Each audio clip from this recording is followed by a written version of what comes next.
Step into any of Parkway Health's hospitals in Singapore, and you will discover that quality healthcare means more than medical care. Parkway Health offers accessibility of specialized medical procedures, quality of personalized care, and treatment at its 3 well-established hospitals: Gleneagles Hospital, Mount Elizabeth Hospital, and Parkway East Hospital. At Parkway Health, quality healthcare is about total patient's experience. It is also about tender, loving care at every touchpoint in any of its hospitals. Our reputation for excellence has not gone unnoticed. Gleneagles Hospital, Mount Elizabeth Hospital, and Parkway East Hospital are Joint Commission International accredited, demonstrating our commitment to quality, safe, and efficient patient care. Recognized worldwide as one of the leading healthcare providers, Parkway Health has a pool of experienced medical specialists, invests in medical technology, and the right infrastructure to provide value-based integrated healthcare.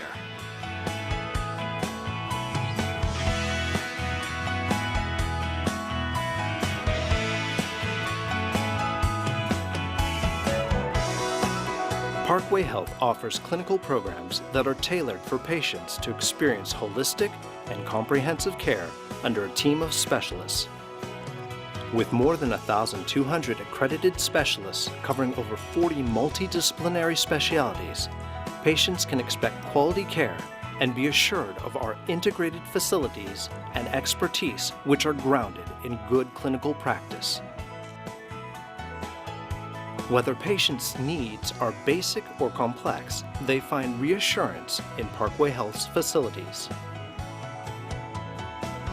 To achieve quality clinical outcomes and for effective treatments, Parkway Health continues to invest heavily in proven and advanced medical technologies.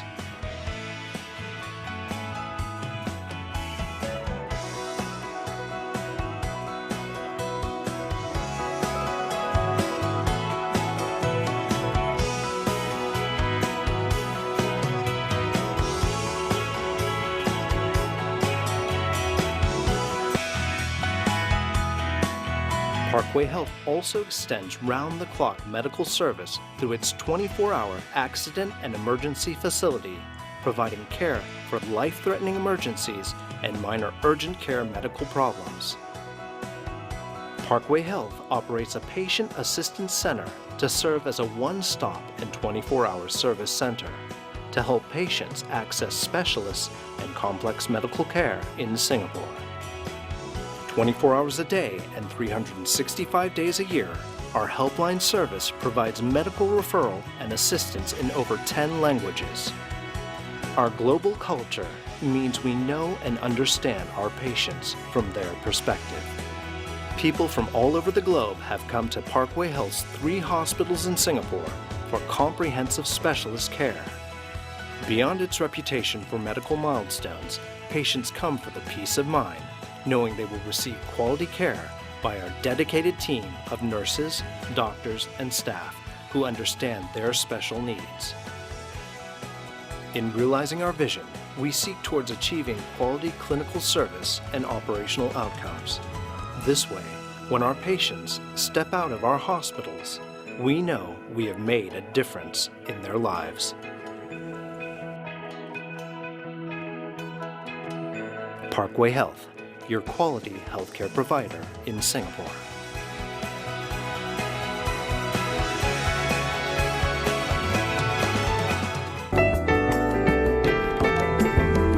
Viewers, welcome to our health show, Doctor's Voice. This is a weekly health show of SATV where we can discuss many aspects of human life, health and health problems and their solutions. I'm Dr. Jhinuk, welcoming you to our show called Doctor's Voice, and today our guest is a very special one, an eminent renal physician as well as internal medicine physician, Dr. Tan Seng Ho. Dr. Tan, welcome to our show. Thank you very much. Good morning. First of all, I would like to introduce you to our viewers. Dr. Tan Seng Ho is a renal physician as well as internal medicine physician. He has more than 20 years of experience in this field. Currently, he practices out of his clinic at Mount Elizabeth Novena, Mount Elizabeth and Glen Eagles Hospital, Singapore, where he sees patients with various renal conditions. Dr. Tan Sang Ho graduated from Faculty of Medicine at the National University of Singapore in the year of 1990. He underwent advanced specialty training in renal medicine at the Division of Nephrology at National University of Singapore. Then in 2000, through the Health Manpower Development Program Scholarship, he pursued further training in the peritoneal dialysis at the Division of Nephrology at the University of Missouri, Columbia, USA. Then in the year of 2003, Dr. Tan received the Commendation Medal, National Day Award and the National Healthcare Group's Courage Star Award. Both awards were in recognition of his efforts in the outcoming SIRS. In addition, he was awarded the Excellent Service Award Silver in 2008 by Spring Singapore. Dr. Tan, as we know, you are a very eminent renal physician as well as internal medicine physician. And we are very fortunate to have you today at our studio, and thank you for giving us your valuable time. Thank you. My first question regarding the renal diseases will be, how important is the kidney for human life? Okay, the kidney is one of the most important organs in the body, in fact, apart from other organs like the heart and the liver. The main function of the kidney is actually to help to regulate the body function in terms of removing excessive waste products from the body, adjusting our fluid balance in the body, adjusting our acid base, the pH balance in the blood, as well as producing hormones that is important for the body function. The next question, we know that kidney failure or renal failure is a very common condition in our practice, and there are many causes of renal failure. And what are the causes? Yeah, I think the problem with kidney failure is the numbers are increasing, and over the years we have seen a predominance of patients with kidney failure that is due to diabetes. In fact, about 60%, over 60% of our patients with end-stage renal failure on dialysis are due to diabetes. And the balance of the other causes are usually due to hypertension and some the other group of patients with the autoimmune problems, either a secondary cause or a primary problem in the kidney itself due to antibodies that deposited in the kidney's filter as one of the causes for kidney failure. Other causes like obstruction, blockage from stones, tumors can also cause kidney failure. Even prostate problem can also cause obstructive nephropathy can be the other cause. Yeah. And we know you have more than 20 years of experience in this field of renal diseases. Yes. You might have encountered various symptoms and various presentation that your patient present to you. Yes. And what are the symptoms regarding the renal failure or kidney failure? I think the problem with the kidney diseases is that there is no symptoms in early signs of kidney disease, and I think that is the main problem. Right. Yeah, because most of the time, a lot of our patients come to us. They may not have symptoms. It's purely through health screening, and they detect the blood in the urine, protein in the urine, and they come to us and we have detected a kidney trouble. Usually by the time when they develop symptoms, it's usually very late. That means the function of the kidney has already failed to a certain extent. And usually the symptoms they can present to us with a bit of swelling in the legs, sometimes a bit of breathlessness, tiredness from anemia, or even not being able to sleep and itch. These are some of the symptoms that they can present to us. Towards the later part, when the kidney function becomes severe, they will start to vomit, they don't eat well, and can't sleep well, and in severe cases they may come in a comatose state. I mean, at the later stages of kidney failure, you can recognize, or a patient can understand that I have some kidney problems. Yeah. Usually we don't wait till that stage for them to come in. Yes. Yeah. I mean, in Singapore, certain groups of patients would wait till they develop that symptoms these symptoms which are usually very, very severe. But in our country, I have seen in my clinical practice Yes. that patients usually wait until the late stage ensures in the disease process, because as you have said, the most of the kidney failures are symptomless in the Yes. early stages. Yeah. So screening, that means investigating a patient without symptom or without disease, which is called screening. It is Yes. very important. Yes, I And I'd agree. like to say to our viewers that screening or investigating or going to a physician when you are symptomless is very important. As Dr. Tan has said that later stage cannot be reversed. Yes. So we have to diagnose these cases earlier. Yeah. In fact, I always encourage patients, if they do have actually risk factors for them to develop kidney disease, Right. for example, hypertension, diabetes, these are the groups of patients, High even risk though they may patient. not have symptoms, they should be screened for kidney disease, right. Yeah. So early diagnosis is very important, as you have said. What are the ways? How can the kidney diseases can be diagnosed early? Okay, one, of course, the health screening will be important. Usually, my patients will go to their family practitioner and get the health screening done. Usually, they would pick up on a yearly basis, for example, blood in the urine, or occasionally they may have protein in the urine. Yes. If they do a blood test, sometimes we can see a raised creatinine level or urea level, which are indicative of kidney disease, because these are toxins that do not that are supposed to be eliminated by the kidneys. And if there's kidney disease, these levels will be high, and they usually will come to us for an evaluation.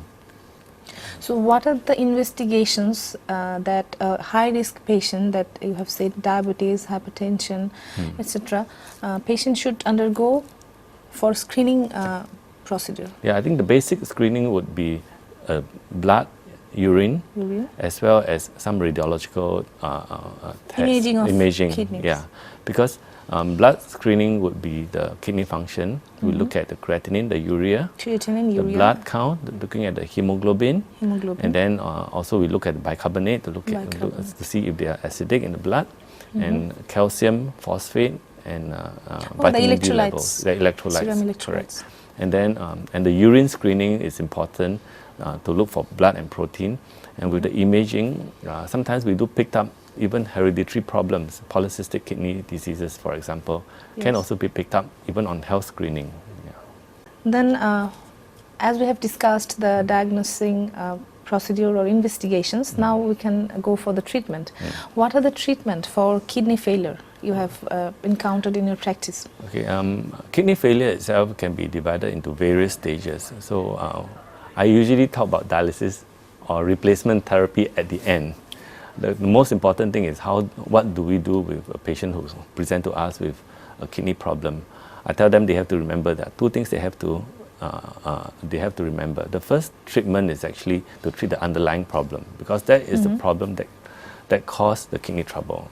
If we do not control the underlying problem, the kidney function will worsen because of the underlying problem. So, for example, if they have diabetes, they have hypertension, we have to make sure these are well controlled. Control them. If they have protein in the urine, we have to try to control the amount of protein in the urine that they pass out. Following which, the second important aspect is to deal with how do we help to retard the progression of kidney disease. That means slow down the rate of deterioration of the kidney disease.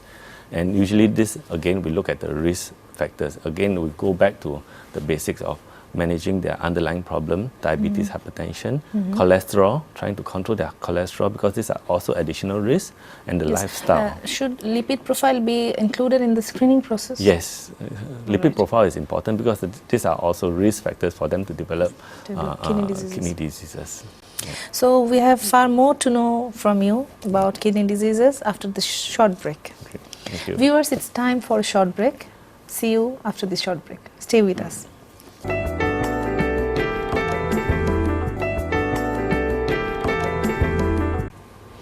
Viewers, welcome back after this short break. We were discussing kidney disease with Dr. Tan Seng Ho, Senior Consultant and Renal Physician, Gleneagles Hospitals, Singapore.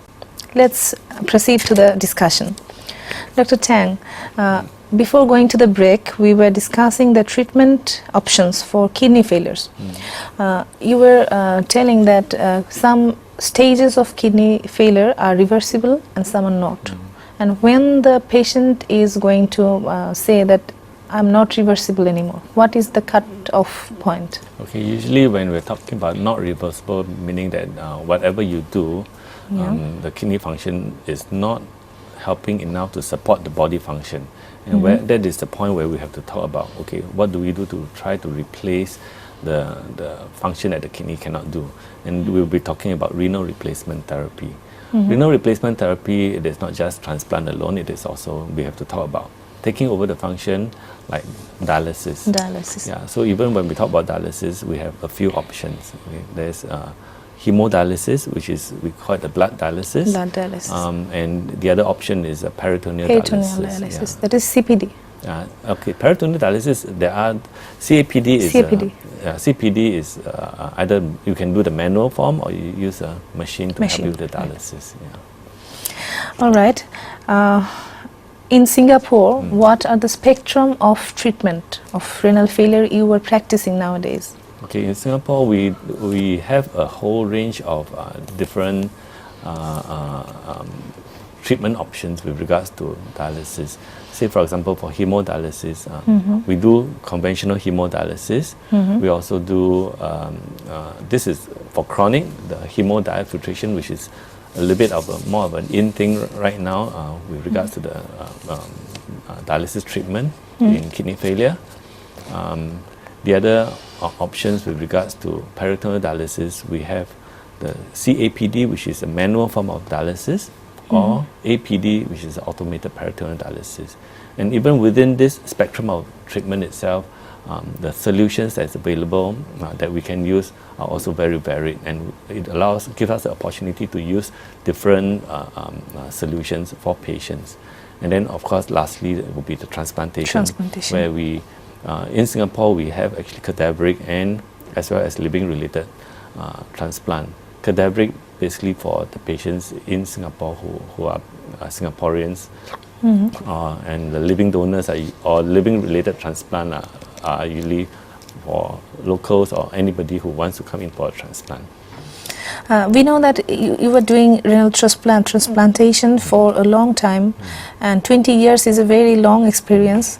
And not renal transplant, it's just renal as renal diseases. So what are the outcomes? What is the prognosis of kidney transplantation in Singapore? Currently in Singapore, the transplantation is actually, in fact, worldwide, the data for transplant has improved a lot because of the newer immunosuppression, better matching of blood, and better screening of patients, and I think more knowledge with regards to the transplant field itself. We can say that success rates are growing day by day higher and higher. Yes, it is. In fact, we are talking about in excess of 90% success rates. All right. As we have seen that kidney diseases are becoming very common, especially from young people to elderly, whatever the age is.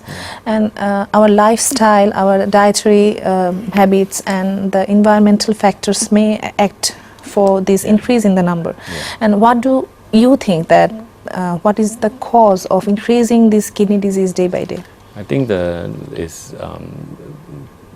cause of the problem actually right now is the aging population is one. Yes. Plus the fact that our lifestyle has changed. Yes. Right now, the fast food is readily available. The availability of variety of food and junk food are favorite for the young and new generation people. And the salt intake is high. Salt intake, right? And then the fact that when you eat more, weight increases. Weight gain is and another that's why cause. increases Obesity. the risk, obesity and related to hypertension, diabetes itself. And that can also cause kidney disease. And in fact, obesity, independent of high blood pressure and diabetes, can also cause kidney disease itself. Smoking could be another factor. And smoking is the other one. Then, as we have known, what are the risk factors for kidney diseases? So what should we do to prevent this kidney disease? Okay. We're talking about two groups of patients, those without kidney disease and those with an early kidney trouble that is detected on screening. Without kidney disease, how do we go about preventing it? It's actually, again, with lifestyle, that's important. Exercise, don't smoke, and making sure that you control the weight. And those with who has detected a kidney problem in the form of just urine, say for example, blood in the urine or protein in the urine, the important thing is to look at the risk factors that will cause kidney problem to surface. And then a regular screening on a yearly basis, even though the kidney function may be normal. A regular screening is important to make sure that they do not progress onto a big time kidney problem. As you have said that regular screening, what do you mean by that? I mean, what are the time period after which we can repeat the screening investigations? Okay. It really depends on the risk of the patients, on how, when we see the patient, the risk that will lead them to a progression. Usually I would look at the amount of protein that they lose in the urine. Yes. If they lose a whole lot of protein, in the urine, our normal protein loss in the urine is about 0.2 grams per day, not more than that. Right. Anybody with more than, say, 1 gram per day of protein, these are the, I will put them at the high risk group. And these are the group of patients that I would actually follow them up and treat them every, say, 2 to 3 monthly to make sure that they do not progress. Versus another group of patients whereby they may have just blood in the urine, no protein, minimal protein, then reasonable screening may be within 6 months to a year. 6 months. Yeah. And for healthy people who have high risk, for example, diabetes or hypertensive patient, they have no symptoms. And what interval should take to repeat the screening procedure? Okay, I use diabetes as a guide because the thing is, diabetes, we would have to monitor their sugar control. And to monitor their sugar control, I do the HbA1c, which is the hemoglobin A1c, which is 3 monthly. I think it would be a reasonable period to see a change, because we would use the HbA1c to look at the control of the diabetes, and that would also be important to control any kidney disease that is present. So to summarize the screening interval, you have said that in high-risk group of patients who have proteinuria, high proteinuria, they should screen at the interval of 2 to 3 months. Yeah. And the low-risk patient who has blood in the urine but not protein in the urine should repeat it in 6 months of interval. 6 months to a year. Yeah. All right. And healthy people with diabetes should 3 monthly screen the hemoglobin A1c. Yeah. Right. I hope my viewers will understand how frequent they should undergo screening investigations and for checkup to you. So we have far more to know from you about kidney diseases after this short break. Okay. Thank you. Viewers, it's time for a short break. See you after this short break. Stay with us.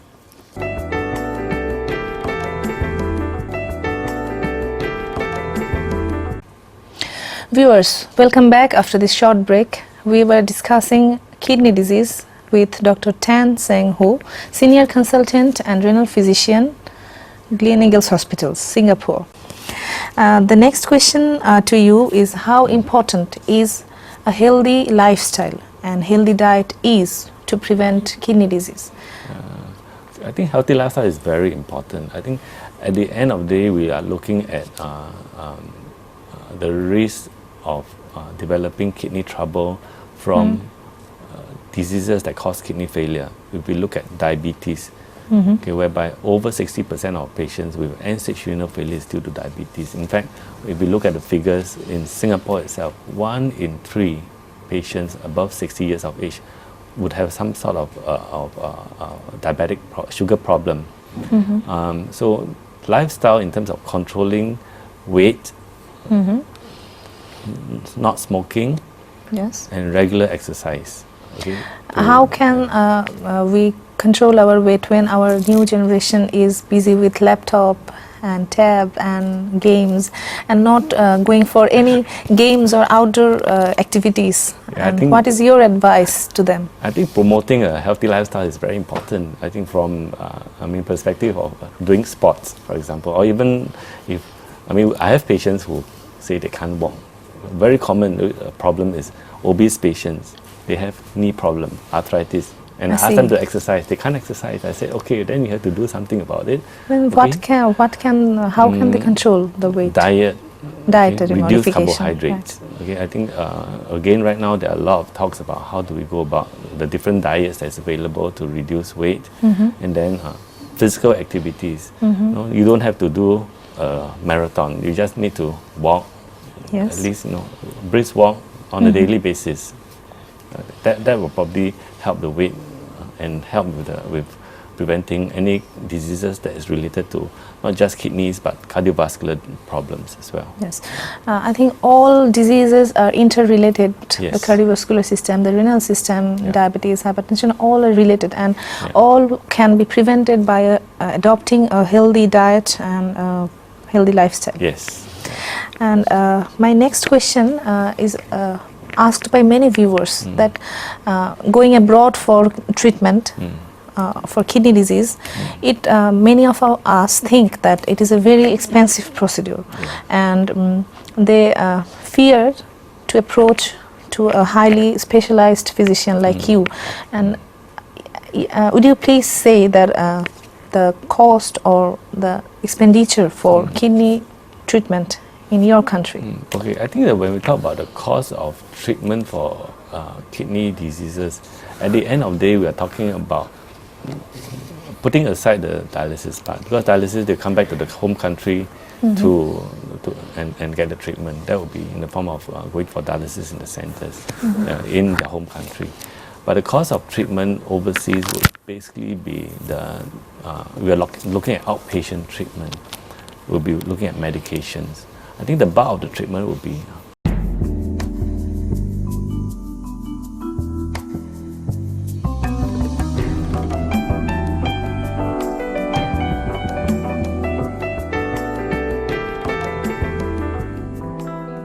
Step into any of Parkway Health's hospitals in Singapore, and you will discover that quality healthcare means more than medical care. Parkway Health offers accessibility of specialized medical procedures, quality of personalized care, and treatment at its 3 well-established hospitals: Gleneagles Hospital, Mount Elizabeth Hospital, and Parkway East Hospital. At Parkway Health, quality healthcare is about total patient's experience. It is also about tender, loving care at every touchpoint in any of its hospitals. Our reputation for excellence has not gone unnoticed. Gleneagles Hospital, Mount Elizabeth Hospital, and Parkway East Hospital are Joint Commission International accredited, demonstrating our commitment to quality, safe, and efficient patient care. Recognized worldwide as one of the leading healthcare providers, Parkway Health has a pool of experienced medical specialists, invests in medical technology, and the right infrastructure to provide.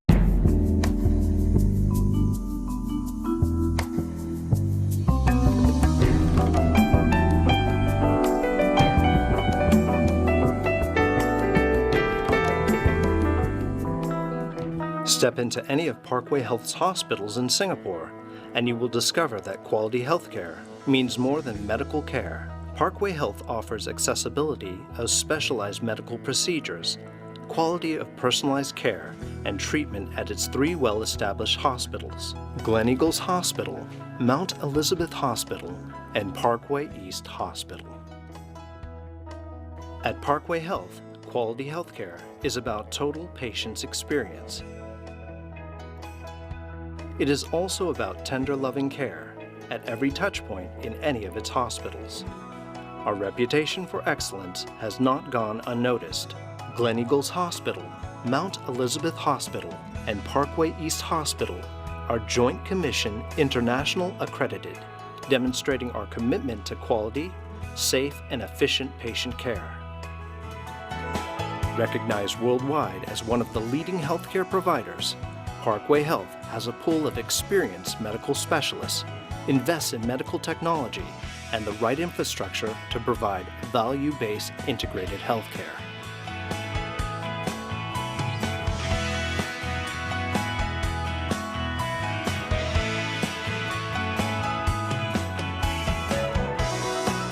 Parkway Health offers clinical programs that are tailored for patients to experience holistic and comprehensive care under a team of specialists.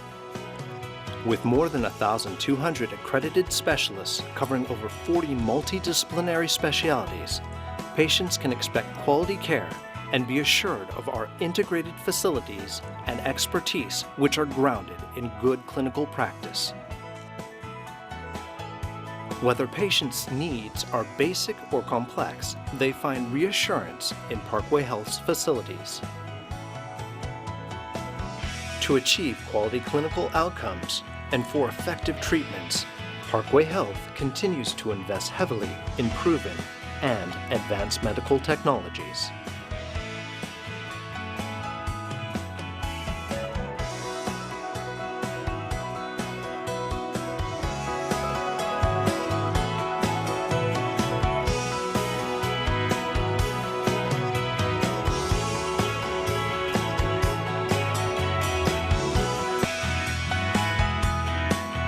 Parkway Health also extends round-the-clock medical service through its 24-hour accident and emergency facility, providing care for life-threatening emergencies and minor urgent care medical problems.